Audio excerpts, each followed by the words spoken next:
Abatuuze ku luguudo lwa Salaama mu zooni ya Baasi baguddemu enkikwe ku nkya ya leero bwe basanze mutuuze munnaabwe ng'afiiridde mu nnyumba. Abamu ku bantu be twogeddeko nabo bagambye nti mutuuze munnaabwe ekyamuviiriddeko okuva mu bulamu bw'ensi bwe butwa obwamuweereddwa mu kkomera era nga bano balumirizza ne bagamba nti obutwa bwe bwamuweebwa mu kkomera okusinziira nti abadde yaakava mu nkomyo gye buvuddeko.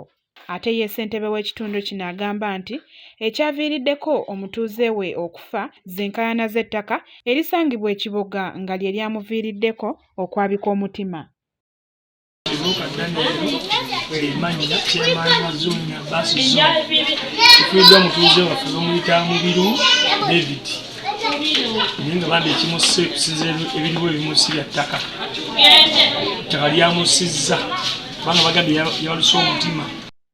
Wano ayongedde n'alabula abantu abakalambira okutwala amataka ga bannaabwe mu lugezigezi naddala ku luuyi lw'ekiboga. Kati tugambe ekiri mu Uganda kimbattaka bambi akakiga abali ewa akakiga beeyo ekiboga bambi muleka okubba amataka g'abantu kubanga